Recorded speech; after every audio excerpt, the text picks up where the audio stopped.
Please do subscribe to Prajabheri News Channel.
జై తెలంగాణ తెలంగాణ జాగృతి జనంబాట కార్యక్రమంలో భాగంగా ఇవాళ రంగారెడ్డి జిల్లా పర్యటనకు బయలుదేరడం జరిగింది.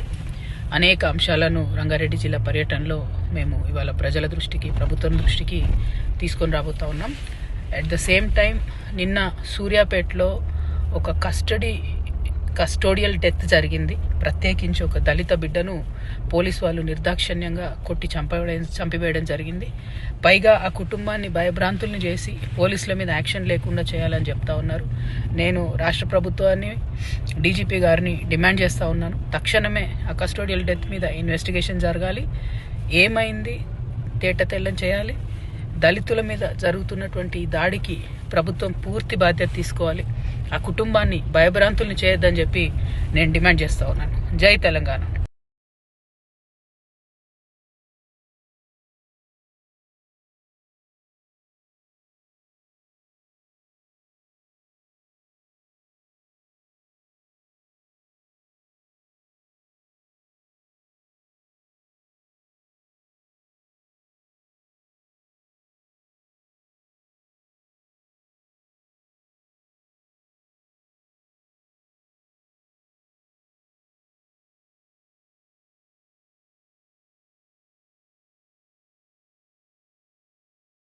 ఇలాంటి పిల్లల విషయమే, ఉద్యోగాల విషయం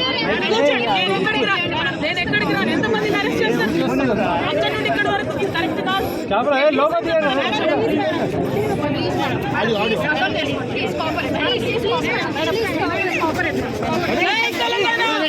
ఇంతగా చూస్తాను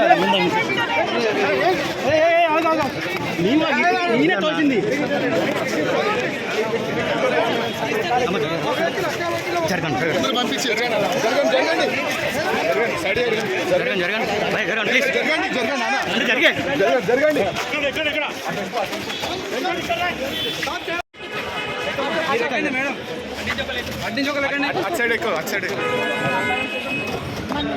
ఎక్కమ్మా, నువ్వు ఎక్కమ్మా, అడ్డించోకలు ఎక్కండి. Madam madam madam madam madam జరగండి.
తెలంగాణ.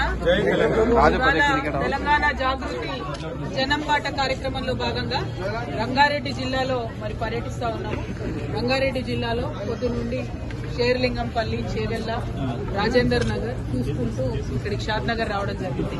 మరి షాద్ నగర్ హాస్పిటల్లో, ప్రభుత్వ హాస్పిటల్లో జరిగినటువంటి కొన్ని సంఘటనలు విని మరి ఇక్కడ పరిస్థితి ఎట్లా ఉందో తెలుసుకుందామని రావడం జరిగింది. ప్రధానంగా ఇక్కడ 100 పడకలు కట్టుకోవాలన్నటువంటి సంకల్పం ఏదైతే ఉందో, ఇన్ని సంవత్సరాలైనా ఇంతవరకు 100 పడకల హాస్పిటల్ పూర్తయినా అక్కడికి షిఫ్ట్ అయినటువంటి పరిస్థితి ఉంది.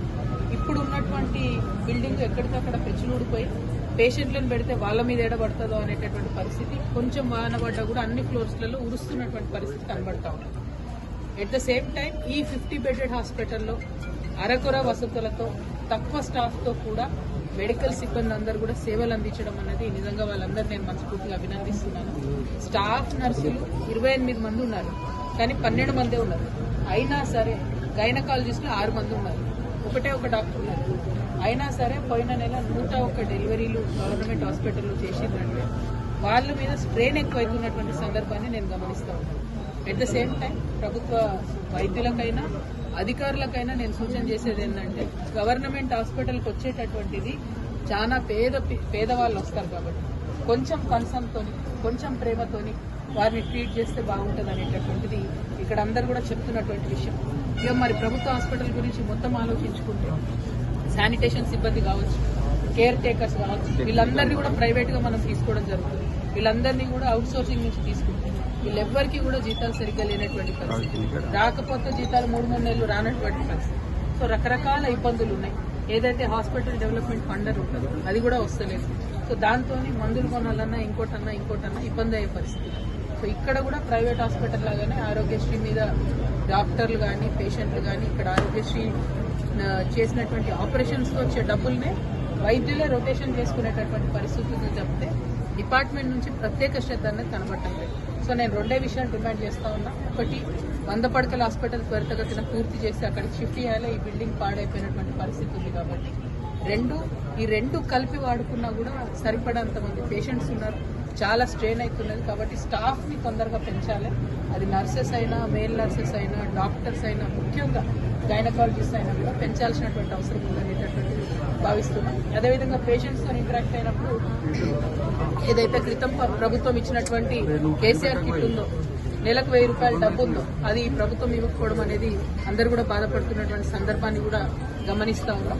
అల్టిమేట్ గా ప్రభుత్వ ఆసుపత్రి అనేటటువంటిది ఏదో మనం వేసే దీక్షగా, ఒక బాధ్యతగా మనం చేయాలన్న విషయం ప్రభుత్వాన్ని కోరుతూ, ఇది మీ ఉమ్మడి మహబూబ్ నగర్ జిల్లా అంటే ముఖ్యమంత్రి జిల్లా అని మనం అనుకుంటాం.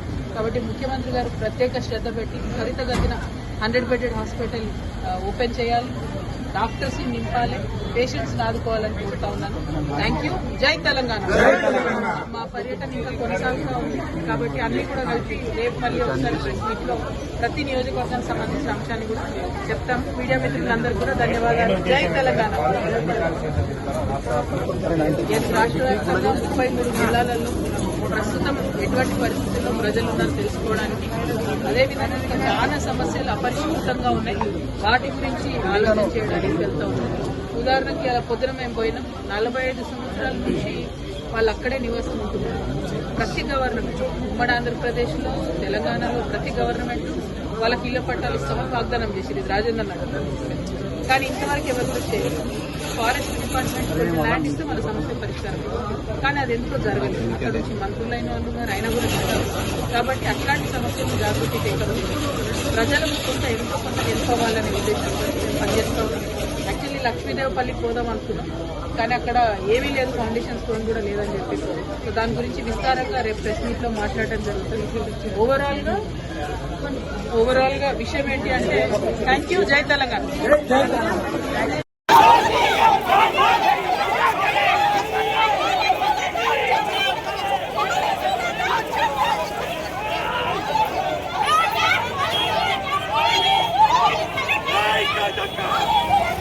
వాళ్ళు వచ్చిన టైంలో కరెక్ట్ ఆ టైంలో 5 మెంబర్స్ పేషెంట్స్ వస్తే కూడా అందరినీ కరెక్ట్ అటెండ్ చేశారు.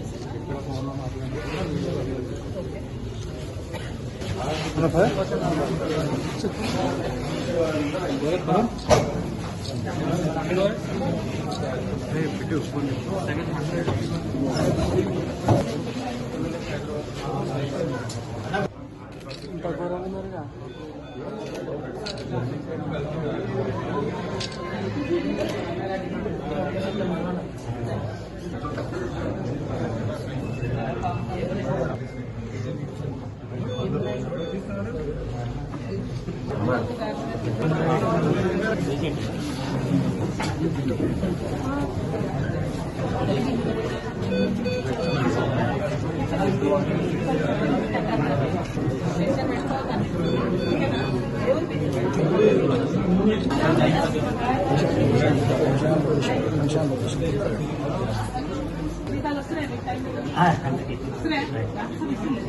ఇప్పుడు 3 lakhs 4 lakhs per month ఆరోగ్యం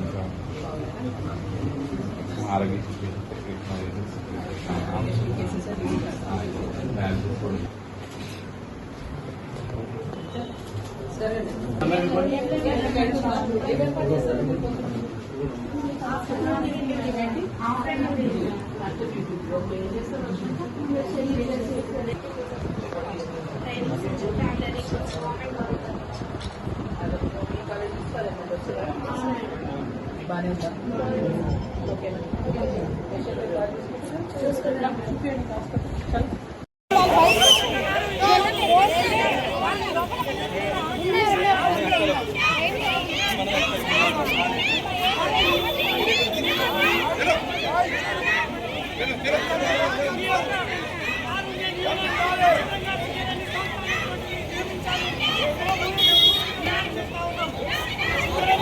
ఐక్యత